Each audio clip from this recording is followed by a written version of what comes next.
One of the biggest barriers of entry to TRT, which is why TRT is a big commitment, is that you are shutting down your natural production.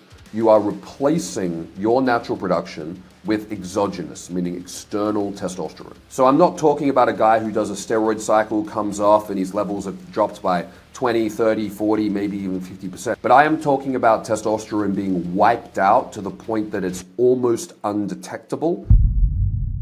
Okay, ladies and gentlemen, we are back with another one of my solo episodes here at Victory Men's Health. I was having a bit of a chat with one of the team members from Victory the other day about some ideas for these solo episodes, these rants of sorts. And it was suggested to cover the topic of SARMs and SERMs. Now, this is not a potato thing. These are actually two very different classes of medications. But I thought it would be worth covering off of these points because SARMs and SERMs have kind of come in and out of fashion in this industry. And it's been interesting to see particularly how SERMs have been repurposed. But before I get ahead of myself, I would like to come back and define what SARMs and SERMs are for people who are maybe somewhat familiar with them or people who have never heard these terms and are thinking, what on earth are you even talking about? So a SARM is a selective androgen receptor modulator, and a SERM, replacing the A with an E, is a selective estrogen receptor modulator. Now, these are very interesting classes of medications, and I actually probably have a different take on SARMs than many people might predict. I actually think SARMs are a very promising and incredible class of medication. The problem is that the current SARMs on the market are not suitable for human use, as in they either haven't made it to human trials or have failed human trials. But the class of medication itself actually holds a lot of promise. If we can have an androgen receptor agonist that is purely anabolic with none of the hormonal effects, and if one was to be developed without any of the current side effects and problems with the general SARMs that people are using, such as LGD, Rab140, Ostarine, they tend to be the three most popular, but there are others. We would have something that would be extremely useful in medicine for all the conditions and diseases associated with muscle wasting. And outside of hormone optimization, this is actually very important. Things like HIV patients, burn victims, there are a variety of potential applications for a SARM if the pharmaceutical industry was to put the effort into getting it right. The problem is that the SARMs on the market, they haven't gotten right. It would be like if you had the concept of you were the first person that came up with the idea of making a chocolate chip cookie.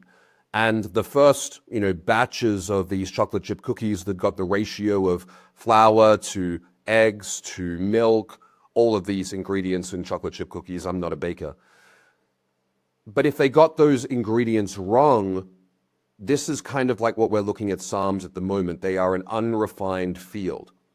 And I see still, to this day, less so than previously, but still, there are a lot of people who are using SARMs. And SARMs are very problematic in their side effects profile. Now, I've been in this industry for a very long time.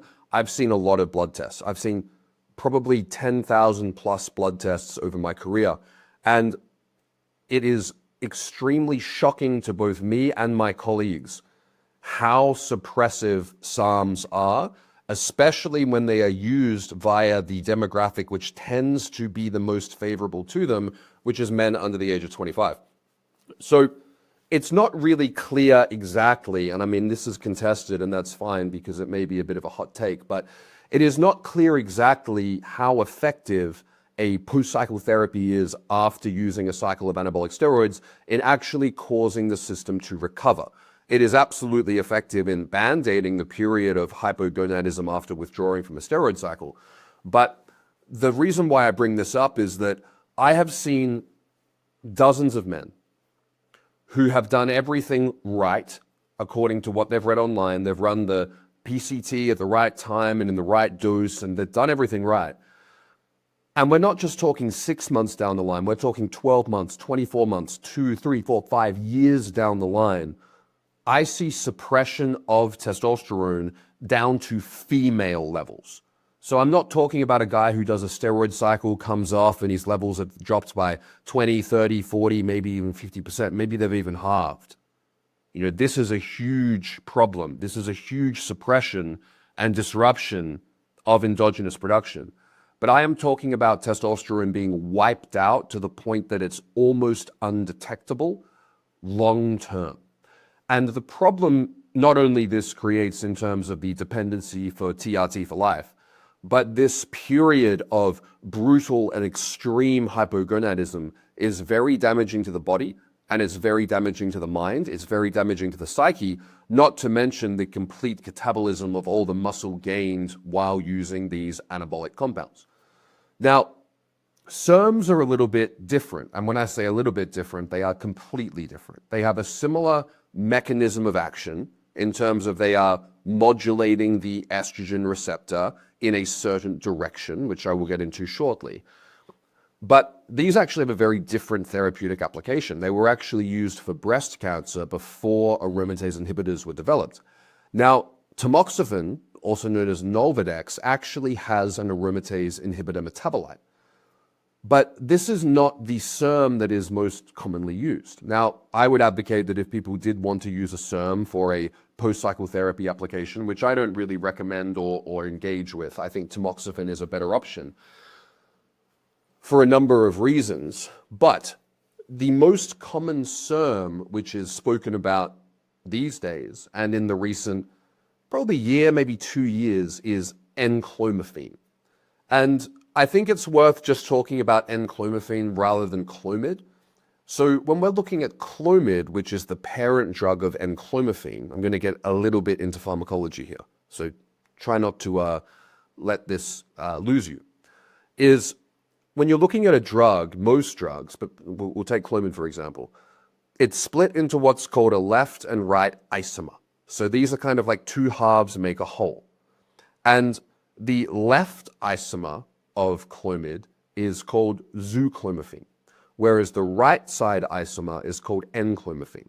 Now, these classes of medications, which were developed many decades ago, are a mix of a estrogen agonist, which is the Enclomiphene side, and an estrogen antagonist. Agonist is something that activates, antagonist is something that blocks.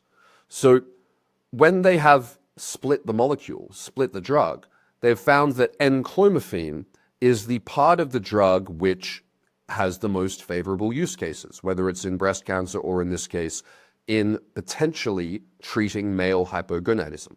So they basically throw out the part of the drug that is activating estrogen receptors in some tissues to basically say, well, we don't need this side. And I would say, well, yeah, if you want to use Clomid, you're better off just using the half of the drug that does the thing that we want it to do. So at the moment, one of the things that is promoted, and I did a video on this a couple of years ago, is using Enclomiphene rather than using TRT to increase testosterone levels. And when you look at this myopically, meaning through a very narrow singular lens, theoretically, this sounds fantastic. Now, a bit of a spoiler, it's not fantastic, but it sounds great.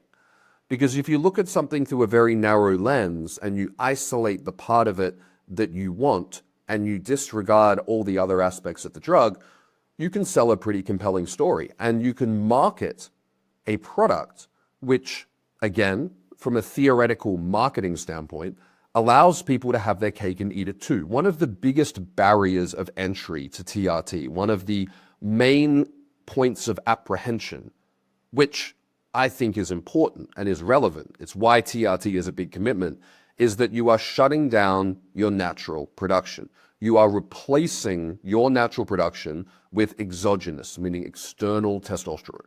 And you're doing this because there's no other effective way to achieve the outcome that we're trying to achieve. It is never ideal under any circumstance to create an acquired deficiency and an acquired failure of a gland in the body. So shutting down the production of the testicles is collateral. It's not ideal, but it's the thing that has to be done in order to allow the body to reach optimal testosterone levels. Because when we administer external testosterone, the body goes, well, hey, this is here now. This job has been done, so I don't need to do this anymore. And this is part of what's called negative feedback, meaning that there's a part in the brain called the hypothalamus, which basically detects that the hormone receptors are being activated. And it goes, well, there's a bunch of hormones here, we don't need to make any more. So that's why the natural production becomes suppressed. If you've just started TRT, it is completely normal to feel overwhelmed and confused. There's a lot of new territory to cover, and there is a lot of conflicting information. I wrote TRT 101 so that you can have everything that you need to know in an instruction manual in one place that you can refer back to, that you can have all the questions answered before they even come up. TRT 101 is my best practice approach for TRT from start to finish, and it contains everything that you need to avoid all the challenges and pitfalls that I've seen come up in my clients over the last 5 years. You can check it out via the link below. Now, this is a negative side of TRT, but this is something that we're going, okay, this is not ideal, but given that this system wasn't working adequately and was creating an environment that required an intervention, we're going, okay, that is a means to an end. The juice justifies the squeeze, and therefore it is favorable to shut down the natural production in favor of restoring optimal hormone levels. But what if there was a way that you could have those optimal hormone levels without shutting down the natural production? And this is the sales pitch for Enclomiphene. Now, this sounds great. We can go, okay, we can take a drug that in the hypothalamus, that part of the brain that detects that hormones are present, we can actually block those receptors, which means that the body is going to think that there's not enough hormones present, and therefore it's going to increase, rather than suppress, it's going to increase the signal to the testicles. Sounds great. We get an increase in luteinizing hormone, we get an increase in testosterone levels, and all you have to do is take a pill or half a pill every day, 3 days a week, depending on the protocol. And that way you're not as dependent. I mean, if you stop taking the drug, you'd go back to where you were before.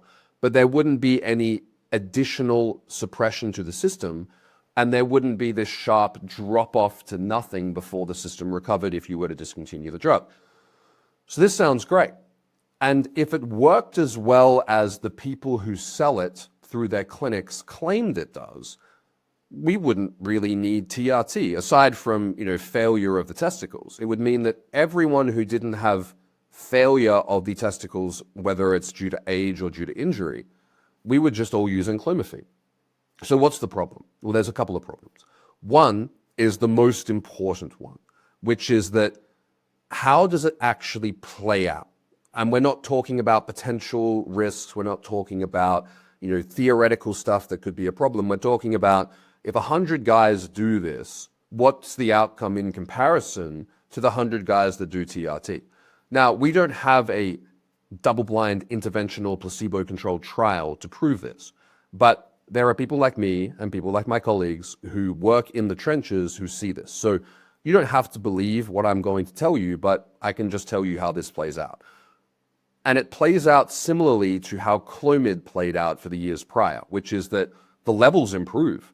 You tend to maybe even get a doubling of testosterone. You can often reach TRT or TRT ballpark-ish levels with Clomid or Enclomiphene.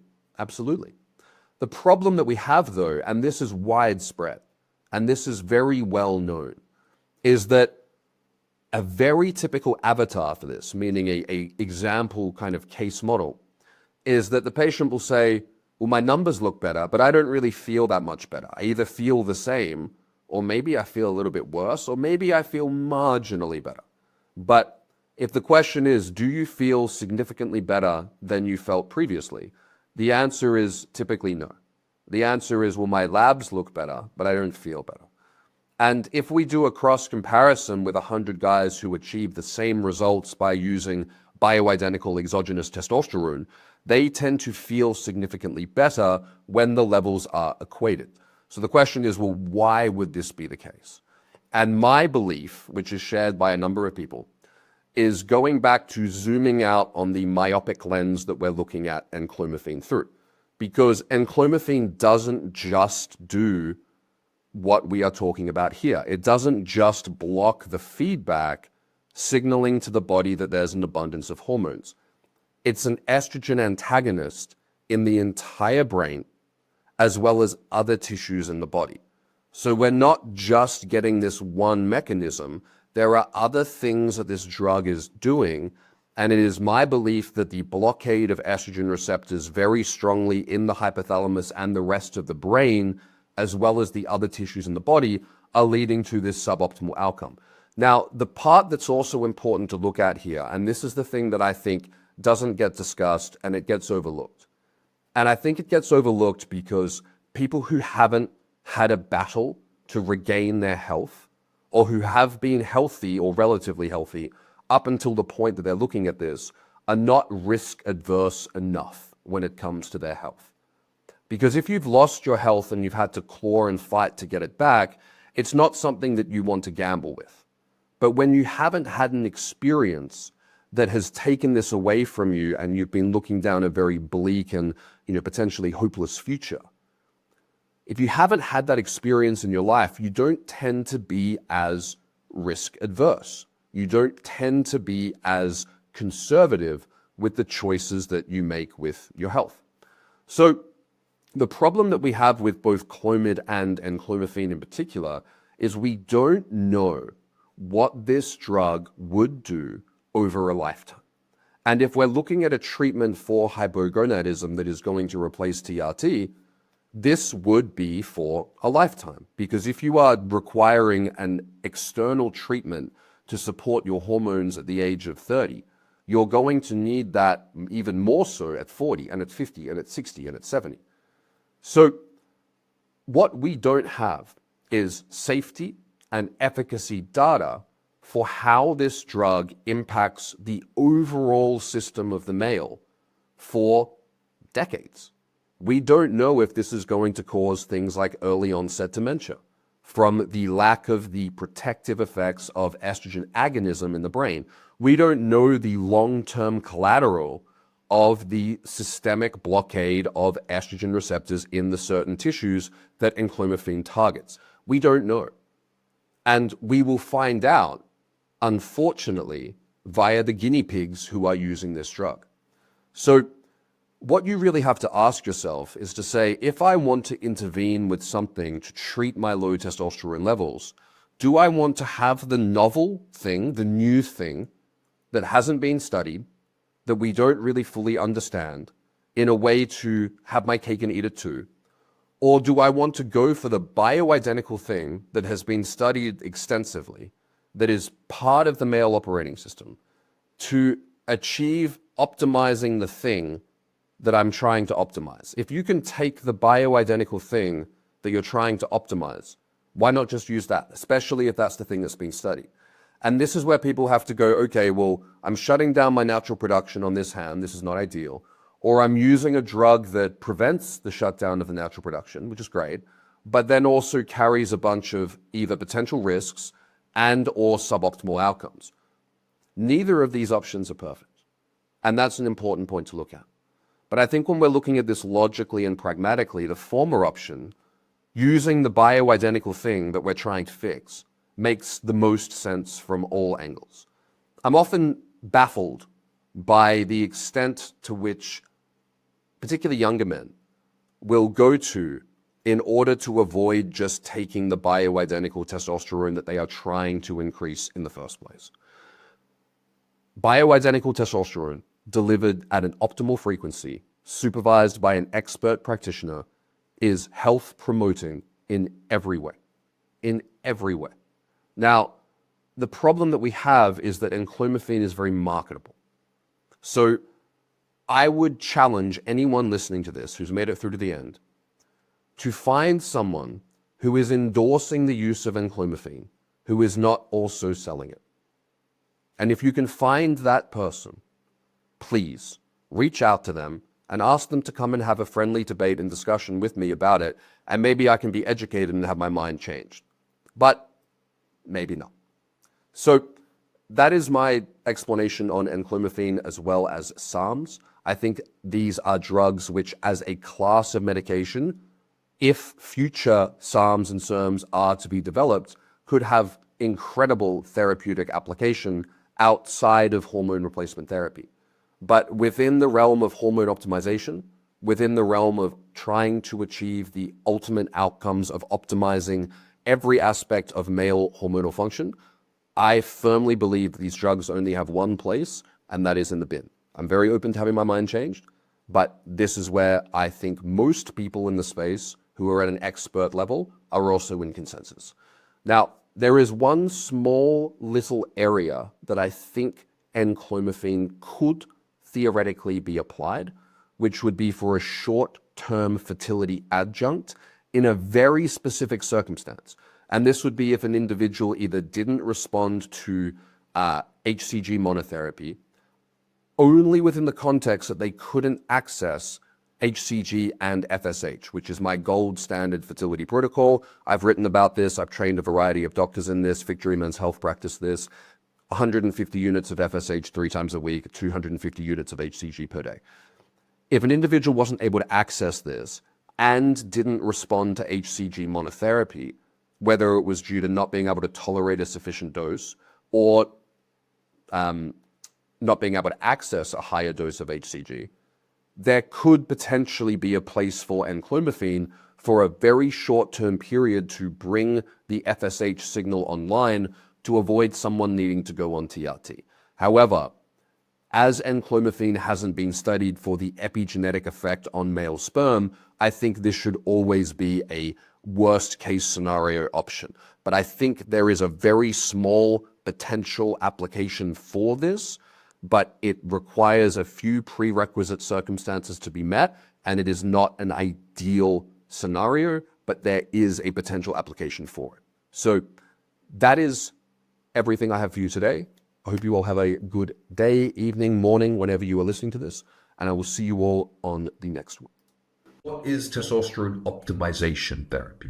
This is optimizing testosterone levels rather than simply just replacing them. The provider will need to intrinsically understand how testosterone works and how the human body works. So when you follow this process of optimizing testosterone gradually, it allows the patient to acclimatize